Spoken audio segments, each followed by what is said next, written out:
मैंने सुना है शिरडी के साईं बाबा तो मस्जिद में पड़े रहते थे।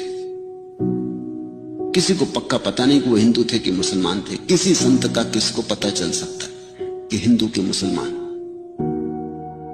मैं नहीं, वही तो संत है। मस्जिद में आने के पहले एक मंदिर में ठहरना चाहा था उन्होंने, लेकिन मंदिर के पुजारी को पक्का नहीं हुआ कि आदमी कौन है, कैसा है, तो उसने हटा दिया। तो वो मस्जिद में ठहर गए। क्या मंदिर क्या मस्जिद, सब अपने। मस्जिद में किसी ने हटाया नहीं तो रुके रहे, वही घर बन गया। लेकिन एक ब्राह्मण साधु रोज उनके दर्शन करने आता था और दर्शन के बाद ही जाके भोजन करता था।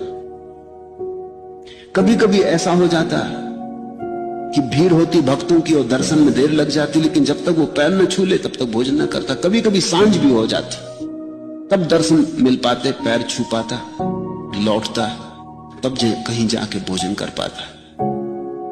साईं बाबा ने एक दिन उसे कहा कि प्यारे, तू इतना परेशान ना हो, मैं वहीं आके तुझे दर्शन दे दूंगा।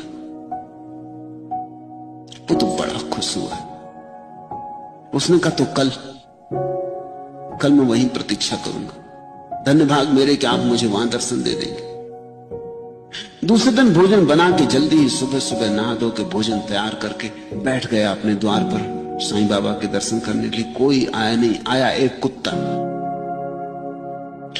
और कुत्ता भीतर घुसने की कोशिश करने लगा और वो डंडा लेके उसको भगाने की कोशिश करने लगा कि कहीं ये सब अपवित्र ना कर दे, कहीं भोजन में मुंह ना लगा दे। और साईं बाबा भी आए नहीं। उसने 2-4 डंडे भी कुत्ते को जमा दिए। कुत्ता बड़ी कोशिश किया, डंडे खाने के बाद भी भीतर घुसने की कोशिश कर रहा था। जब साईं बाबा नहीं आए, सांझ होने लगी, तो भागा हुआ ब्राह्मण आया और उसने कहा कि आप आए नहीं, वचन दिया पूरा नहीं किया। उन्होंने कहा मैं गया था और मेरी पीठ देख, 4 डंडे तूने लगा दिए, मैं फिर भी घुसने की कोशिश करता था मगर तू घुसने नहीं देता। तब तो वो रोने लगा। तब उसे याद आया कि उसने गौर से नहीं देखा। कुत्ते में कुछ खूबी तो थी, कुत्ता कुछ साधारण तो नहीं था। अब याद आया, पीछे से लौट के याद आया कि कुछ बात गजब की थी कुत्ते में, कुछ ध्वनि गजब की थी। कुछ ऐसा ही एहसास हुआ था जैसे साईं बाबा की उपस्थिति में एहसास होता, लेकिन मैं ना समझ, मैं मंद बुद्धि, समझा क्यों नहीं। रोने लगा, कहा क्षमा करें, कल एक बार और मौका दे, अब ऐसी भूल ना करूंगा।